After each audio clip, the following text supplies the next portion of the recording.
Morning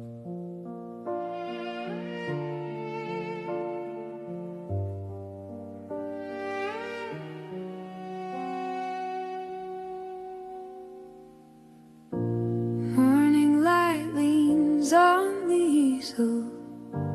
Dust floats where your eyes should be. I mix burnt sienna for your smile, but the canvas won't agree. Brush strokes from last winter linger, stiff with doubt and drying slow.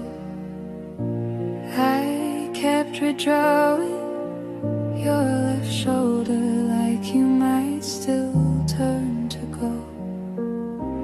Then the kettle sang its warning.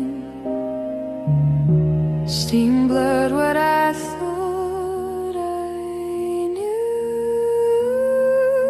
You're not missing. You were never here. Just a shape I learned to hold dear.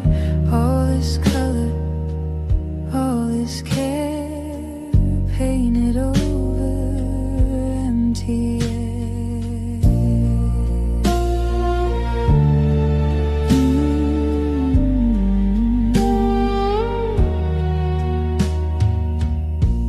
Your coat still hangs by the doorway. I sketch its folds every night. Not waiting, just remembering how shadows lie in certain light. Now the palette's cracked and quiet. No more guessing what to hide.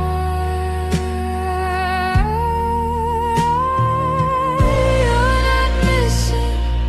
You were never here. Just a shape I learned to hold dear.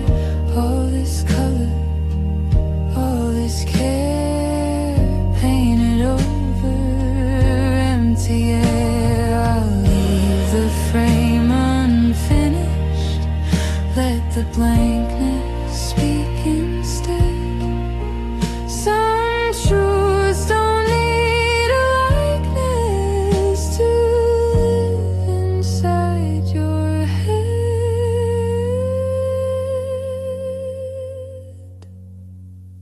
You're not missing. You were never here. Just a shape I learned to hold dear. All this color, all this care, painted over empty air.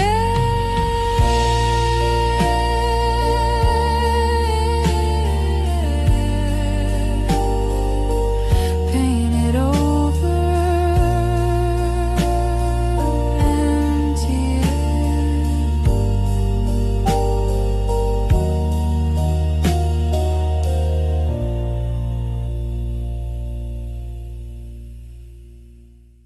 Frida Kahlo, she painted the pain the world refused to see.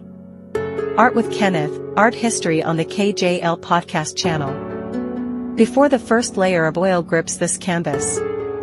Before color becomes flesh and pain becomes form. We step into the life of a woman who refused to hide her wounds. This 4 foot by 5 foot canvas is not large enough to contain Frida Kahlo's suffering, but it is large enough to honor her courage. She did not paint to please. She did not paint to escape. She painted because surviving demanded it. Frida Kahlo turned pain into identity. She turned injury into truth, and she turned her own body into a battleground where art, culture, and defiance collided. This is not a story of tragedy alone. This is the story of a woman who stared directly at her suffering and dared it to look away first. Let the painting begin. The life and pain of Frida Kahlo. Frida Kahlo was born in 1907 in Coyoacán, Mexico. From the beginning, her life was marked by hardship. At 6 years old, she contracted polio. The illness weakened her right leg and left her body altered before she ever understood what loss meant. Children teased her. Adults pitted her.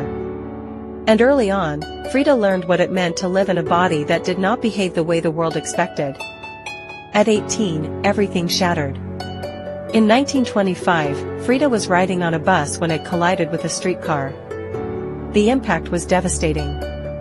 A metal handrail pierced her body.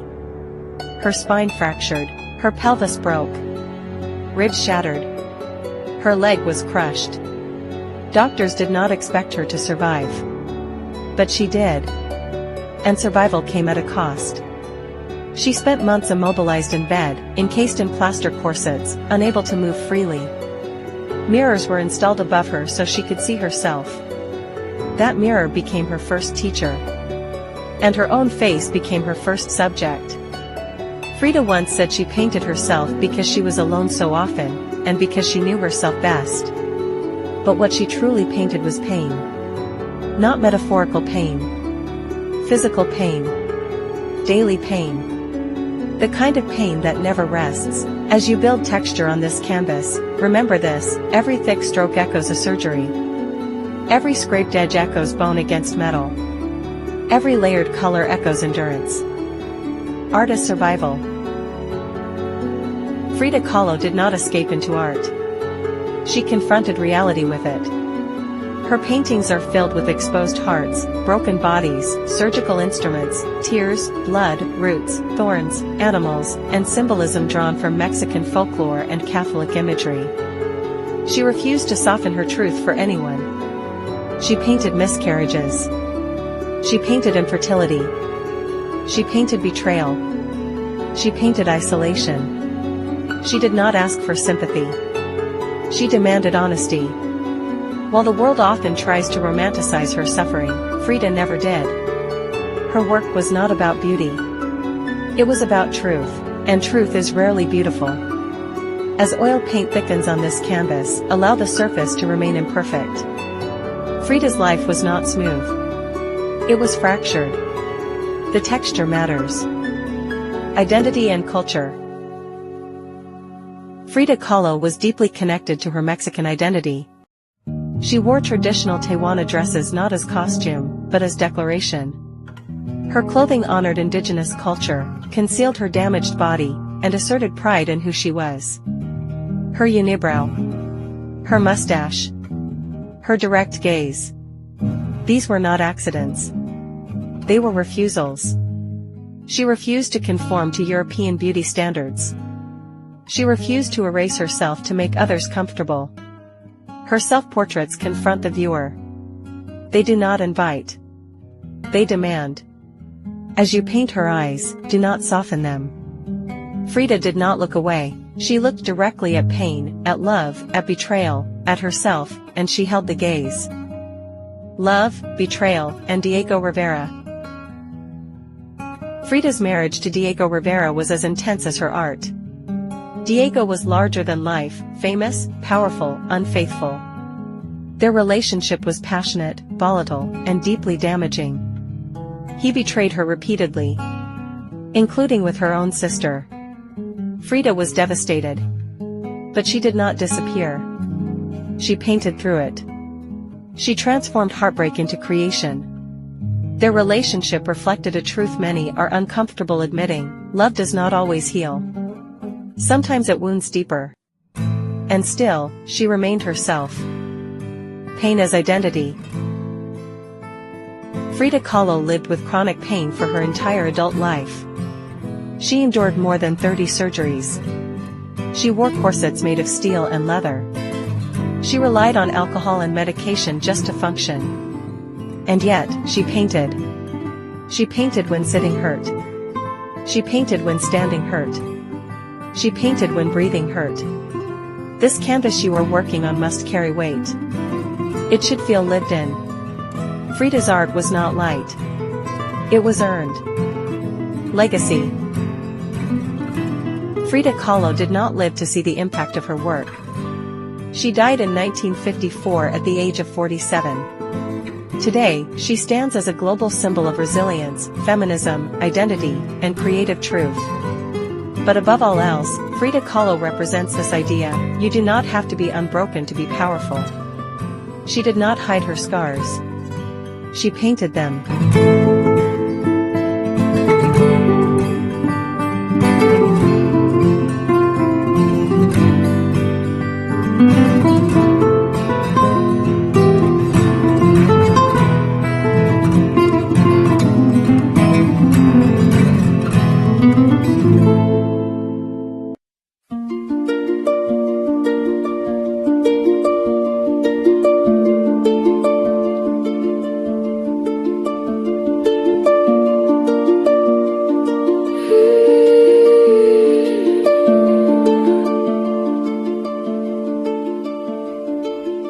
Dust dances where the sunbeam leans on floorboards worn by quieter seams.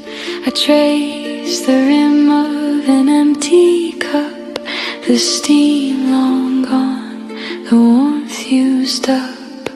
A letter folded, never sent, rests where your hand once left its dent.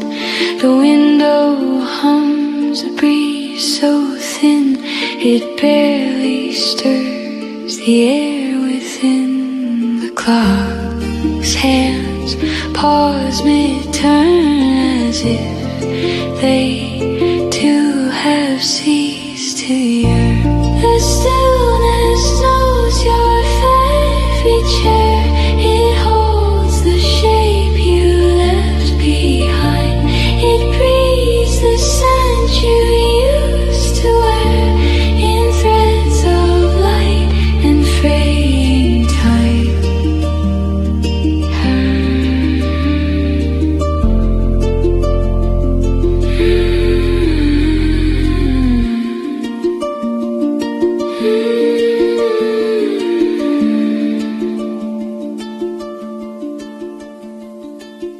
I smooth the quilt you never took, its pattern stitched from old heartache. Each knot a word I couldn't speak, now tangled in the quiet ache. The teapot cools, the shadows grow around the things we didn't know. The stillness, yours, your favorite chair. It holds the shape you left behind. It breathes the scent you used to wear in threads of light and fraying time. I thought forgetting would feel like peace, but absence carves a deeper lease. The stillness speaks in your old tone, not loud but clear in every seam. It claims this house as its own and leaves me haunting someone's dream.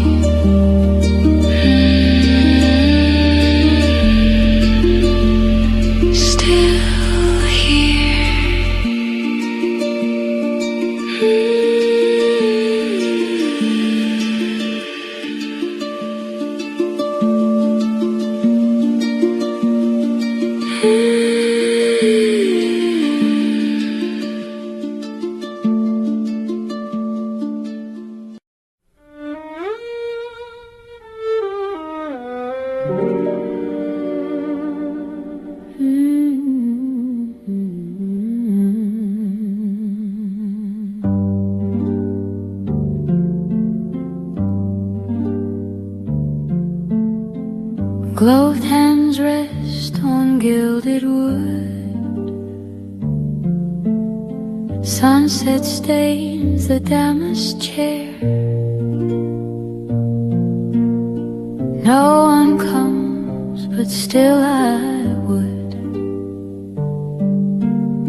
tune the ache out of the air. They praise my touch at garden teas, called it charming, called it quaint. Never saw the storm beneath every note I didn't paint. The street lamps blink like tired eyes, no carriage. Now the portrait stands before us layered, scarred, unapologetic. Just like Frida. What began as a raw sketch has grown into a commanding oil portrait on canvas, 48 by 60 inches in scale. The early lines, loose and searching, have given way to form, color, and presence. The structure remains beneath the surface, but now it carries weight. It carries life. The face rises from warm tones, built with confident strokes that let the paint speak for itself. The skin glows with layered light, not polished smooth, but alive with texture. Every mark remains visible, reminding the viewer that this image was shaped by hand, by motion, by intention. Her gaze is direct, unflinching. It does not soften itself for comfort. It holds the viewer in place, just as Frida held her own reflection. There is strength in that stare. And vulnerability. Both living together without apology. The reds of the background surround her like a field of emotion. Deep, rich, and pulsing with energy, they feel less like a setting and more like a state of being. The color does not sit quietly. It breathes. It presses forward. It carries the heat of passion, pain, and defiance. Her clothing moves in bold blues, greens, and pinks, built with broad strokes that balance the intensity of the face. The colors feel celebratory, almost joyful, standing in contrast to the heaviness of her story. Life pushing back against suffering. Identity asserting itself against injury. The jewelry and details anchor her to tradition and culture, while the texture keeps everything grounded in the physical act of painting. Nothing is hidden. Nothing is overly refined. The surface tells the truth, just as she did. This is not a delicate portrait. It is a strong one. A living one. The sketch showed the bones of her image.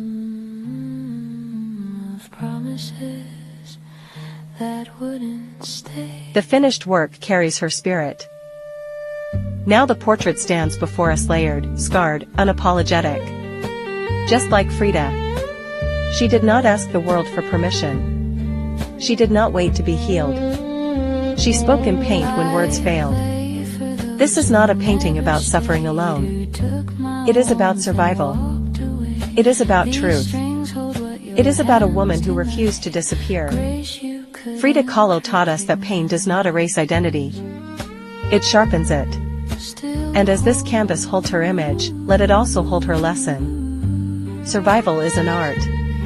And some of the strongest voices in history are the ones that painted through the pain. This has been Art with Kenneth and the Art History Show on the KJL podcast channel.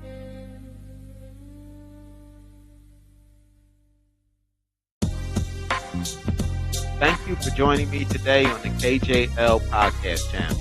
Your time, support, and creativity mean the world to me. If you enjoyed this episode, don't forget to like, share, and subscribe. It helps keep this artistic journey alive and thriving. Hit the notification bell so you never miss a brushstroke, story, or inspiring moment. Your encouragement fuels the art, podcast, and everything we create together. Stay inspired, stay curious, and remember, every masterpiece begins with a single brushstroke. Until next time, this is Kenneth J. Sr. signing off from the KJL podcast channel. See you soon.